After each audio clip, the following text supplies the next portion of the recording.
Do the countdown.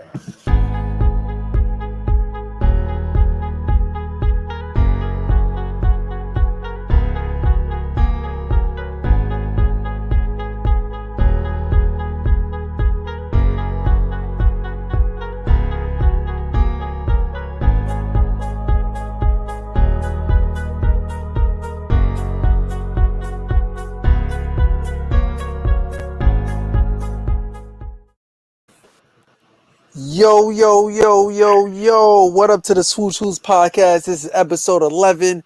You got your boy Armani, aka Armastradamus. I'm here with Ernest. I'm here with my boy Eric, and we got a jam-packed show.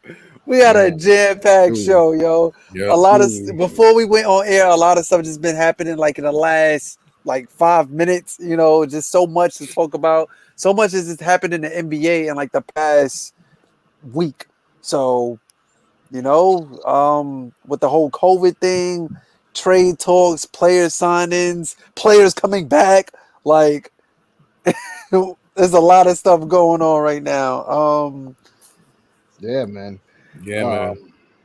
I mean, first and foremost, what do you guys want to get into first, man? I mean, we could talk about the COVID things that's happening around the league, right?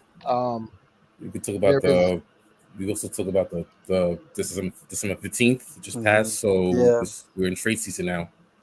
Definitely in trade season. I would say just because we're on trades, right? We'll start off for our own respective teams. And Eric, I'll let you take the floor because obviously the Knicks right now haven't been playing not good at all. Despite the win last night or night before. Last night against Houston, but it's Houston. You're expected to win that game. I mean, trades are on the horizon. What do you guys do? So there's been rumblings around Evan Fournier, Kemba Walker, obviously, and also Mitch Robinson and Ernest Noel being moved. Julius Randle, he cannot be traded until after February 3rd, but there's also some rumblings about that. Wow. Yeah, because it's gotten to a point with this roster where the starting five has been putrid, but the bench 6 through 15 has been really good. So now Tom Thibodeau, once he gets the rest of his players back, is gonna have to make a real serious decision. Do you shake up the lineup with the young kids and take it from there, or do you stick with the vets and stay status quo? To cut you off real quick, see what is the direction though, right? Because if you guys are trying to compete, you got to play the vets. If you guys are trying to rebuild or see what the young guys got, because you're not going to win with the young guys. I don't care what no one says. Right? The inexperience will get you guys bumped. So let's not act like playing the young guys is going to help the Knicks be some sort of contenders, because it's not. I'm just being realistic. So you guys got to choose a direction. So, in my estimation, and then we'll let Armani go. Like, what is the expectation? Do you guys think you should be buyers or sellers? I mean, if the Knicks keep playing like this, like that they've been playing the last 6 weeks, then you're gonna have to start selling. But if they start, playing a little bit better, and then maybe they should not, maybe they should buy a little bit. But also, my thing is that play the young guys a little bit more minutes and cut the minutes for the vets. Like I'm saying, like I told you last time, I'm putting Evan Fournier on the bench out of the starting lineup, but not out of the rotation. Cut his minutes. I'm bringing in Derrick Rose. That's my starting point guard. Put Burks at the 2 because he's not a point guard, and push RJ Barrett up to the 3, and then have Randall and Mitch or Nerlens Noel at my front court, and then I'm gonna mix and match with my bench.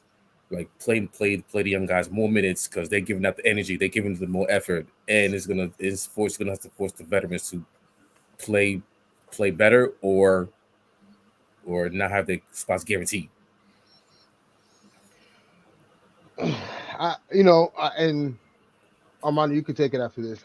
My opinion, you can't try to compete to be contenders and have a 50-50 roster on what you're going to do. Like, if you look at the contending teams, Lakers, Bucks, defending champs, the Suns, Warriors, Nets, Philly to some degree. Like, those guys, those franchises go all in and they have one direction. So they're going after vets, they're going after veteran players who've been in the moment to build around the roster, and you get complementary pieces to build around your stars. Right.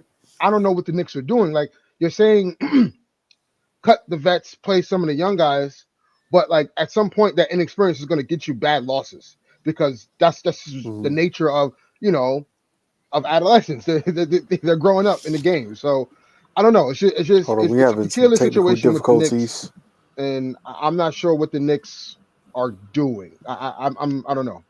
Okay. Well, it's the thing is that the veterans have been playing. The biggest thing is that the starting five has been playing well. That's why we're having this issue. It's a starting five. Right. Now and then again the bench has been playing very well. So there's a double-edged sword. But why don't you just not you, but why doesn't they just look at that and say, okay, we'll just trim around the edges. Yeah, and that'll be that. But like you're and I've heard Nick's Twitter and I've seen it. Play the young guys. And I'm like, hold on, because then in a couple of weeks you guys are gonna be complaining about the young guys. That's just because you're not gonna generate wins that you're expected to do because you're playing rookies and sophomores. Like that's evidently what you're trying to do. And I don't know if Frank can you trust Frank Grimes to play in a high level situation game against Kyrie Irving or against Steph or Russ or John Morant? You're not. They're gonna have to learn soon. That's my thing. I get it, but this is what I'm saying. If they're gonna have to learn soon, you got to pick a direction because you can't have vets sitting on the bench and crunch minutes and on top of that, you're spending these X amount of dollars on these vets to just sit. You either got to be buyers or sellers at the deadline. That's just my opinion. Go ahead, Armani. As far as so I have to run out for a little bit, so I'll be right back. Yep. Cool. As far as Laker Nation, you know where I stand. I've been hearing trade talks about, Ben Simmons or, us shipping out Russell Westbrook.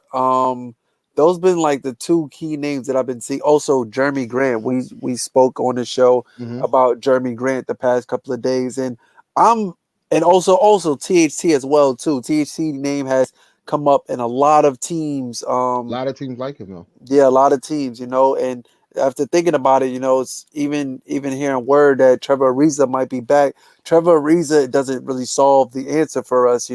So if we have I've been saying this, the past couple of episodes, is that if we get a guy like Jeremy Grant and playing alongside LeBron James to kind of stagger those minutes, so that way you don't have to rely on that small forward / power forward, only that one player, and LeBron James that can only play defense, where Jeremy Grant can give you some of that as well too. Now, sure, Carmelo can fill the void for the power forward position, but the thing is that Carmelo just to come in just a straight score. His only objective is to score. So that's as far as that. As far as Jeremy Grant, as far as Ben Simmons, that I don't know. I really don't know. I'm not going to sit here and say that the Lakers are starting to come together, even though we are on a 3-game win streak. I need them to go on a 7-game win streak to prove me wrong. But things are starting to look all right. Sometimes Russell Westbrook could be a head case. He could be a pain to watch. I'm thinking if we get Ben Simmons somehow, some way, then what does that do for us? You know what I mean? Sure. I think you can play him both ways as a PG, and you could play him as a defender. Especially switches on screens and stuff like that. He definitely will hold LeBron down while he sits. So I think that would be highly interesting. But it's we didn't make all this noise in free agency. We didn't make all this noise at the draft just as far as getting Russell Westbrook for half a season, I think that's just kind of dumb just to give up on him now. Like I said, sure, he could be a pain to watch. He doesn't really shoot good. His a lot of turnovers. He's just a bad basketball decision maker. But when Russ comes up big, he comes up big. And I think that showed a lot, definitely in that game against the Mavericks. Like some of the decisions he made actually paid off. He won the game. So that's Russell Westbrook right there. Another name I've been hearing, well, not really associated to the Lakers, but we spoke about it, is Miles Turner. Seems like Indiana is trying to blow up that entire thing. Sabonis just came out today. He wanted out. Miles Turner feels like a glorified role player. Seems like Indiana's just trying to sell. They're trying to get rid of all their pieces and stuff like that. So if we get a guy like Miles Turner, it actually makes it a whole lot interesting because, it. I think it alleviates some of the pressure of AD because AD's just been playing very terrible. I'm gonna keep saying this. He's playing like wait, Pau Gasol. That's right, I said it. That's right. That's right, I said it. But I just think he relieves AD of a lot of the pressure. Like we don't really know what's going on with AD, but Miles Turner, like the floor is spread. You get two guys, two bigs that can play defense and shoot the ball and give you some buckets down in the post. So, but it's like right when we're starting to click, it's like like should we make adjustments? But we gotta give it some more time. Oh, also speaking of the fact, we also got a new addition to the team. We got Isaiah Thomas as well too. Shout out to IT for the 10-day.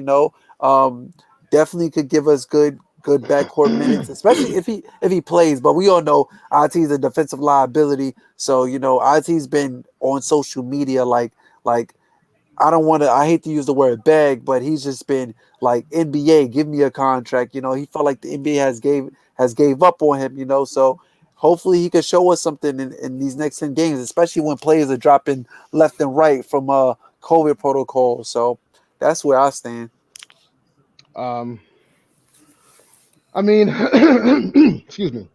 There's a lot to unpack with the Lakers right now, because they're starting to get players back, right? Like THT is back.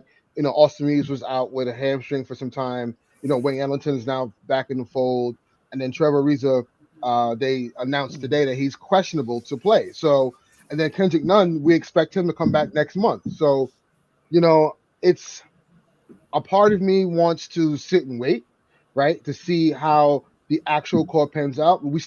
That'll give us a full month before the trade deadline to kind of like see what we have, right? But also at the same time, like I can kind of see where the frustration comes with Russ and how he makes timely plays that are not needed, right? They're very erratic at the wrong time. And his turnovers are very deflating. Like it's like one of the most like boneheaded plays sometimes. You just feel like, man, like what was your thought process on that? So It is deflating at times. Now, when we talk about trades, right? You mentioned Ben Simmons, you mentioned Jeremy Grant, Miles Turner, right? I think those are the three kind of targets the Lakers are actually looking at. You started off with Jeremy Grant. For me, that is the number one target the Lakers should get if they're going to make any move. All in for that, yeah. Because at the end of the day, it'll help with wing defense. With wing defense, you now can play LeBron at his natural position at times because Jeremy Grant will play the 4 a lot, right? And then he'll help AD on the defensive end. He's very nimble, long wingspan. Again, he could defend and he can score the ball 1-on-1 if he needs to. I think he checks all the boxes that the Lakers do need. Now, Ben Simmons is interesting. Very. Because if the Lakers decide somehow, and I think there's no way in hell the Lakers will get Ben Simmons, because I just don't think the Lakers are going to trade Russ, hometown kid, always wanted to play for the Lakers. Right. I don't know if that's a good PR move that they want to do and send a message out to the league like that. That's one. Two, everyone talks about how bad Russell Westbrook shoots the ball. I get it. and the stats don't lie. I understand. Just imagine, right? But he's willing to shoot the ball. Mm-hmm. Like Ben Simmons is not willing to shoot at all. At all. It's a crazy stat. He's Russell Westbrook is 11. No, yeah, he's around 52% or something like that. No, excuse me, he's actually 48% from corner threes this year. Who knew? Right? Hence why if you look at the play when you look at the play when LeBron passed him the ball and he shot a three and he completely airballed it, and literally the next play down, he shot it again and it was swoosh, right? Like at the end of the day, no matter what, you're gonna need a player like that who just forgets the last play, like whatever. I'm just gonna keep going. That shit didn't happen, right? Like you need a player like that. I don't know if Ben Simmons is wired that way. One, now, and that's the con to it. The pro though to it is that defensively, if your core defensively is Ben Simmons, LeBron, AD, you got a problem. You know what I'm saying? So it fits. There's two sides to the coin, and then also having Ben Simmons alleviates LeBron from being the playmaker and turning him into an elite scorer, which is probably like crazy within itself, right? So, for me personally, I would stick it out with Russ only because at the very end, Russ has the mentality of I'm still gonna attack no matter what, and I would rather live with that and the mistakes than someone who doesn't want to take big shots, doesn't want to go to the free throw line, who doesn't embrace the moment. So that's just for me. Now, Miles Turner will be my second choice because what Miles Turner can do is now you can play the vocal traditional the two bigs, yep. But he is the perfect big for it because he can shoot the three ball. Exactly. And he can block shots. And he can rebound.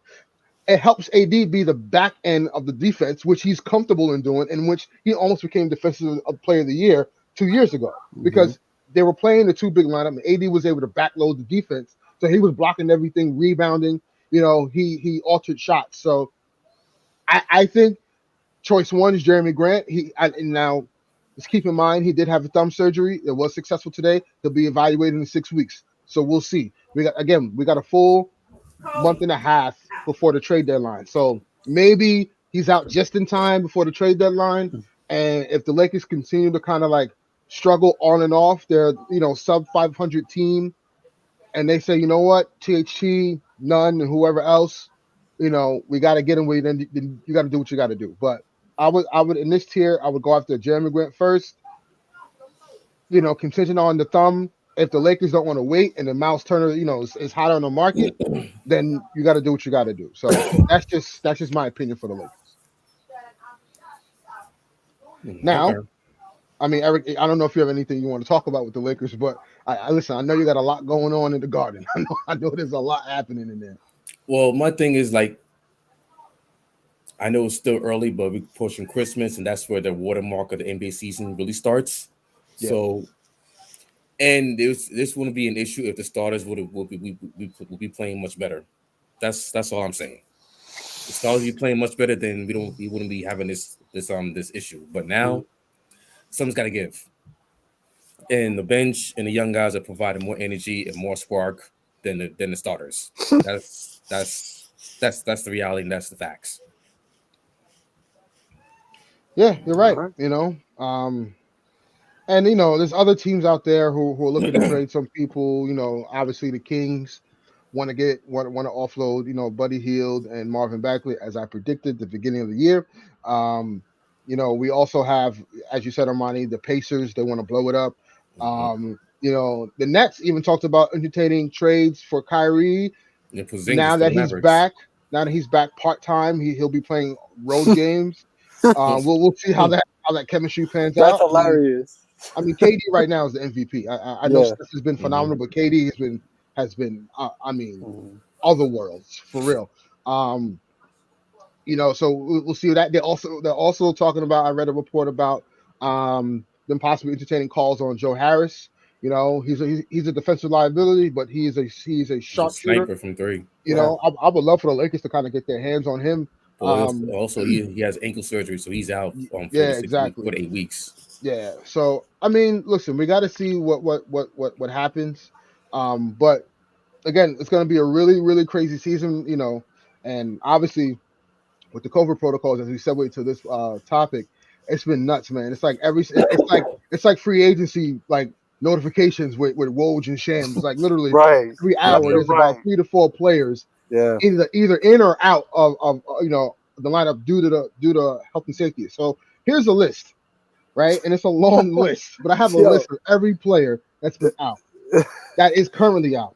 You have Giannis, Dante DiVincenzo, Wesley Matthews, Bobby Portis, Alize Johnson, Zach LaVine, Troy Brown, Stanley Johnson, Ayo Dosunmu, Derrick Jones Jr., Matt Thomas, DeMar DeRozan, but Rose have reported DeMar DeRozan he's out of the health and safety protocols.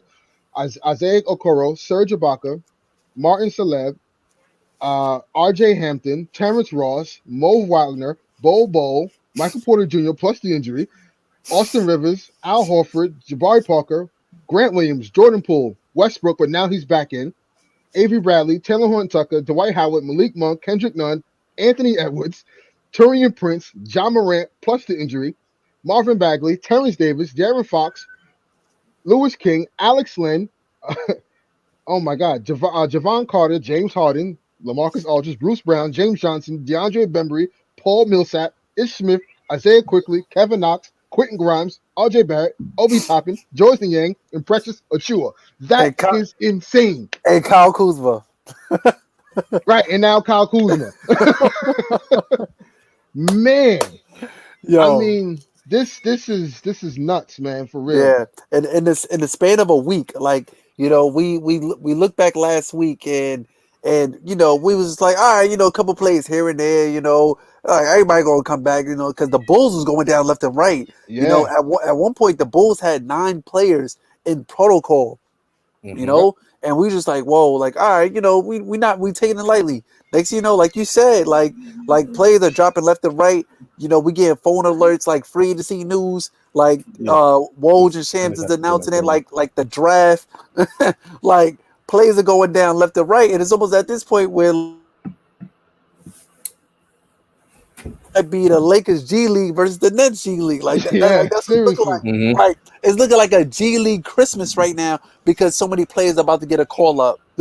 Like that's what it's come to right now, So I mean, listen, at the end of the day, it's almost like it's going to be a dark horse who kind of wins the chip. Is based on availability, like whoever's available, who's healthy, and whoever, and out of that availability pot, who has the best players in that availability pot, they're probably winning because if at this rate, you don't know. This can really like be detriment to the playoffs. Like think about it. Like imagine. Right, but I feel like it could get even worse because if you look at it, let's just say there's a series between like, the Suns and the Jazz, right? And then like now Chris Paul is out, Devin Booker is out, DeAndre Ayton is out, Gobert is out, Donovan Mitchell. It's like, whoa, like how can you can't even game plan that way, right? It's tough to do. So I don't know. Like I think it's going to be a dark horse team that kind of wins. I'm hoping the Lakers kind of like truck through these issues and like have a chance to reach that window because I think that may be the best scenario for them right now. It remains to be seen later on, but man, this is something serious. Also, it is officially announced that Isaiah Thomas has signed the 10-day, so he's expected to play tonight. But IT, welcome back, man. It's crazy. It's crazy. I don't know. This COVID thing is it's not going away. Yeah. And we said this before in one of the early episodes that COVID is going to be a major part of the season, and we're right now in that sweet spot for COVID with Thanksgiving, Christmas, and New Year's. So we're gonna see how this plays out for that, and then also you got All-Star break in Cleveland. Yeah, so that's another issue that they gotta handle. Yep. Yeah, because last year they posted All-Star weekend was a month back, right? It was like in March or something like that. It was March. Yeah, Like it's hard to game plan for that when you got this roaming around, because All-Star Weekend usually brings everybody together. Last All-Star Weekend was like in a kind of like a bubble style, kind of like what they was doing, early in the NBA season before they allowed fans back into it. But it was weird, man. It didn't even feel like All-Star game. Yeah. No, they had everything, and they had the events also Mm-hmm. last year during All-Star break. Yeah. Yeah. Yeah, man. Crazy. And plus, it's in the cold weather city, so that's another layer. Mm-hmm. Yeah, but yeah, after the All-Star Weekend in Chicago, like the next three cities, it was like Cleveland, Utah, Also Indiana being one of the Indiana. cities. Yeah. Like after, we're like, well, what are y'all doing? Like, go. I know they can't go to Miami for like other reasons because around that time Miami has like a big car show or something like that, and it kind of interferes with the with the game, with the actual event. But I'm just like, yo, there's many other cities you could go to, and you don't need to have it in all these cold weather cities. I get it's February, but still, Yeah. Yep. So then we got Mr. Irving, Mr. Yep. Kyrie It's just Irving. and I'll read the exact quote from Woj. Or I like Yo, Eric is no just so bias. over it, man. Because what's crazy that Like they should have done this. Like they should have done this at the start of the season. If they want to Eric do is part time. over it, man. So it's like wait till January or like December. You know So what it to is have though? this, It's the fact that players are in and out already. Honestly, it makes sense. You already got players in and out the lineup, so just have the they got man play away games. It's cool. they almost got no one. And Yeah, I that's heard what I'm that saying. Like they're I can guarantee you, if they were rolling, James Harden looked like James Harden, and they were fine, they wouldn't think about it. They're just like, Kyrie, we'll wait until you get the vaccine. Because at one point it was like that. Yeah, Nobody was exactly. like the Kyrie energy died, man. Like Yeah, after he did that live and Stephen A had his rants, Aaron which was Rodgers, insane, Stephen yeah, A. Like that was out of line. the whole Aaron Rodgers thing. It's kind of Yeah. like you wasn't really hearing Kyrie's name like that, because it was winning, Yeah. But now, So, Shams, I like Shams. Sorry, Woj. He had reported all NBA All Star Kyrie Irving has started the process to return to the Nets. Irving is ramping up, as begun team COVID-19 testing, and his debut is still yet to be determined. Now, it is said that he may be playing in a couple weeks. They have to do a couple testing, ramp him up, practice, kind of get him with the team. But he will. So it says Kyrie will play in road games and practice at home with the Brooklyn Nets. He's expected to practice with the team in the coming days. So maybe he'll be there for Christmas, maybe not. But we'll see. Woj also said, so far Irving has been unwilling to satisfy New York City mandate and become vaccinated, of course. But the turbulence of ongoing NBA season has caused the organization to reconsider their preseason decision to fully sideline Irving. So again, it goes to what I said.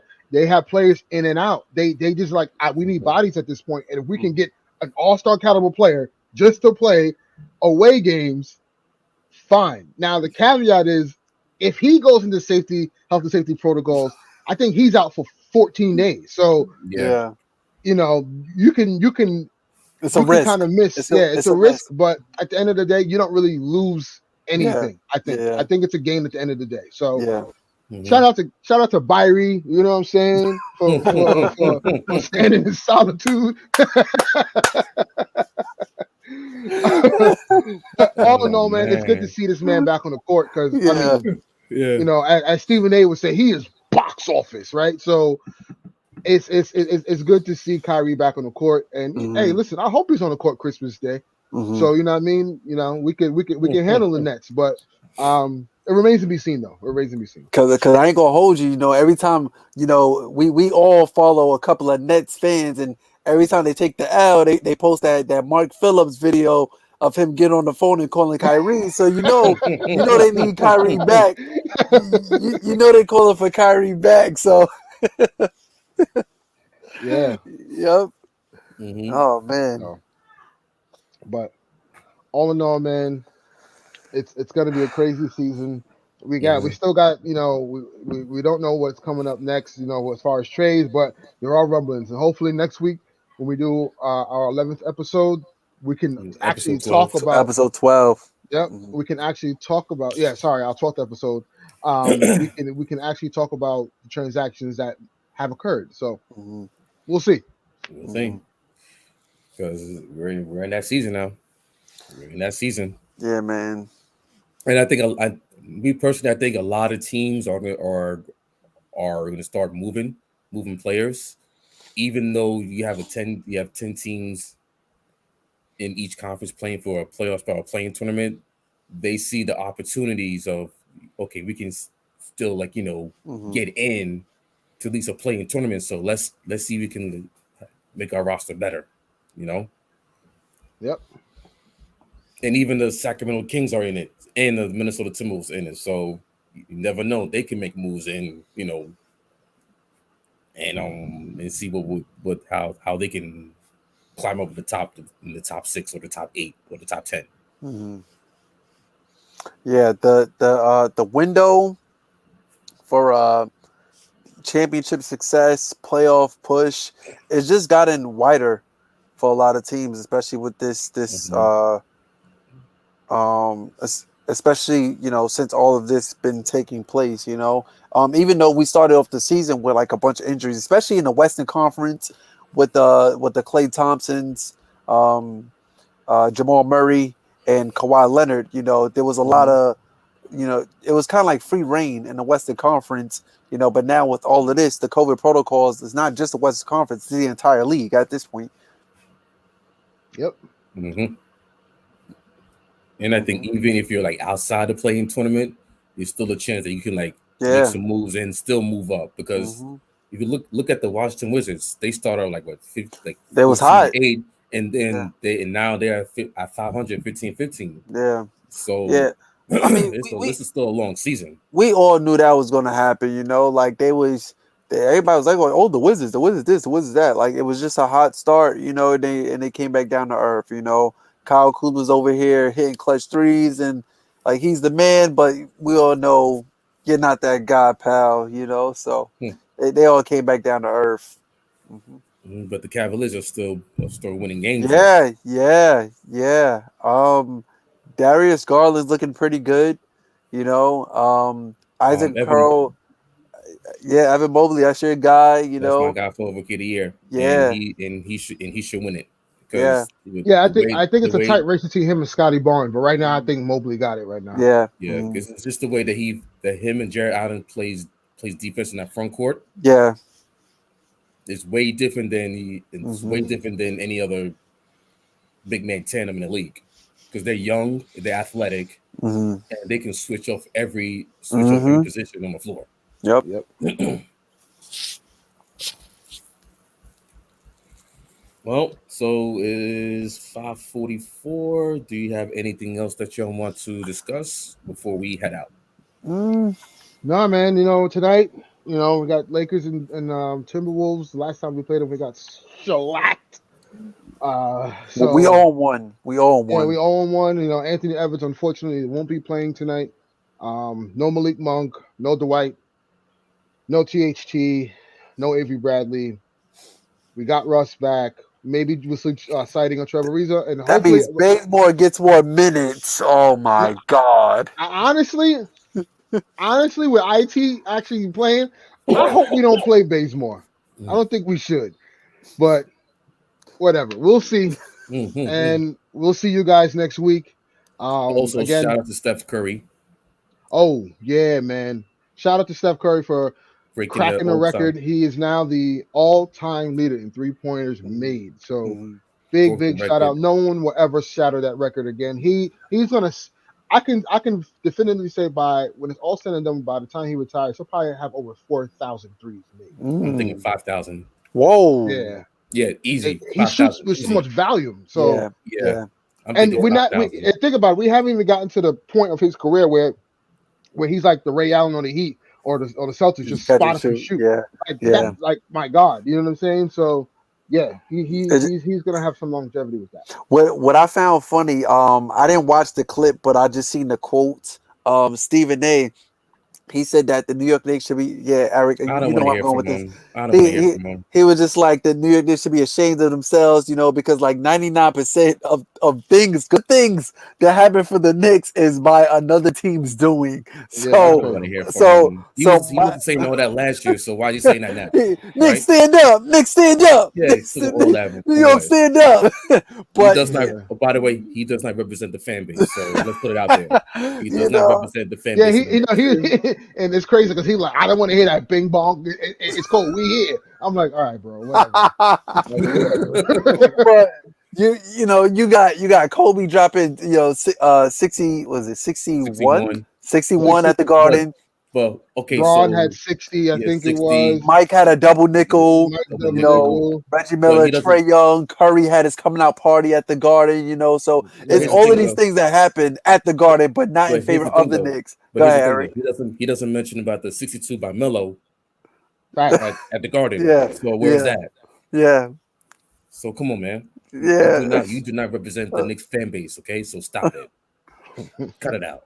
We don't want to hear from you no more. And I just find it funny that Spike Lee was present for all of those, even though he goes to the game often. But I just think him taking a picture of Curry at the end of the game was just like bro, that was the icing on the cake. Bro, what are you taking a picture of? Like, and the thing is, I can see if he was taking a picture of the jersey, but the 2,970 whatever number it was, Curry had that in the camera. So what are you taking a picture of, bro? Like. Yeah. Both of those don't represent the Knicks fan base, so I don't want to hear from both of them. All right. Well, trust me, we got Knicks Twitter, so we're going on my side. That will conclude the show for today. Yes. We have some upset Knicks fans out there. Listen, one day it'll get better. Trust me. They'll be fine. We had to deal with it for a brief 5-6 years, so it's okay. Yeah. They'll be fine. They'll be fine. But until next week, hopefully we'll have some trades we're able to talk about. Hopefully there's less COVID news. And yeah, man, we'll get into it. Yeah. So subscribe, follow, hit the notification, hit that bell. Thumbs up. You know what I'm saying? It does wonders for us. Run up the numbers, please, guys. And again, thank you for joining. And until next week, we holler at you. All right, we're gonna end it.